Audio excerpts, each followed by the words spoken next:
Have you at any point contemplated the possibility that Allah, all-powerful, can really encounter bliss?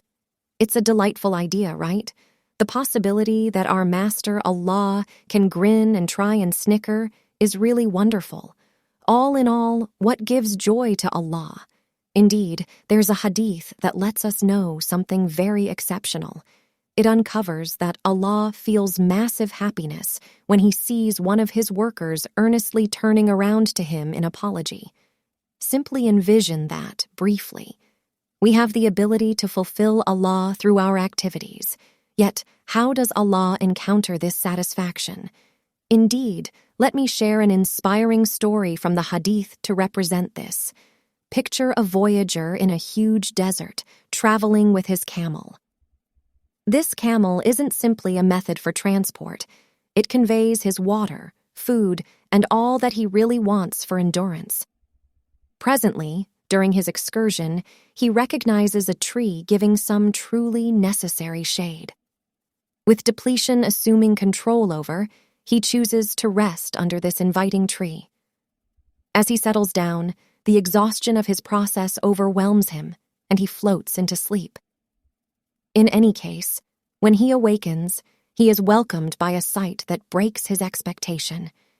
His camel, the help in this fruitless desert, is no place in sight. Alarm sets in, and he begins wildly looking, dashing his eyes toward each path, going around despondently. He's near the very edge of losing trust, accepting he'll meet his end in the desert. As the hours pass and misery grips to him, he at last revisitations of the shade of the tree, surrendered to his destiny, sitting tight for the unavoidable end. And afterward, as though by a wonder, he stirs from his depression-prompted sleep to find his dearest camel not too far off close to him. He grips to the camel's reins, overpowered with euphoria and alleviation. A snapshot of sheer joy washes over him like a tsunami. In his delight, he gazes toward the sky and expresses, "Ya Allah, you are my slave, and I'm your ruler." It's a slip of words, an error conceived out of vast satisfaction. The Prophet, Harmony, arrive, shared this story to delineate that Allah's satisfaction when his worker atones is considerably more prominent than the delight experienced by this voyager. Simply consider it.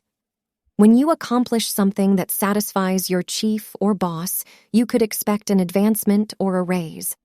Yet, imagine a scenario in which you could make Allah, the all-powerful, cheerful. The potential outcomes are, simply consider it. When you accomplish something that satisfies your chief or boss, you could expect an advancement or a raise.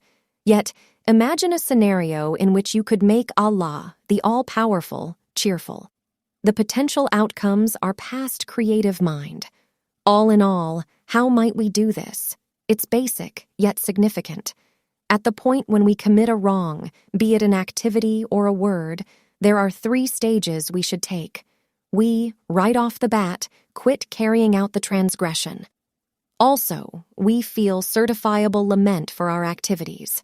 Finally, we should have areas of strength for a never to get back to that bad behavior. What's more, in the event that our bad behaviors include damage to someone else, there's a 4th step, looking for pardoning from them. By following these means and looking for Allah's pardoning through earnest atonement, we scrub our spirits as well as give pleasure to the all-powerful. In fulfilling Allah, we track down our own satisfaction, and the endowments that follow are beyond anything we could ever imagine. In this way, recollect that we have the ability to fulfill Allah all-powerful through our genuine activities and contrition. A wonderful and significant idea highlights the vast kindness and love of our ruler.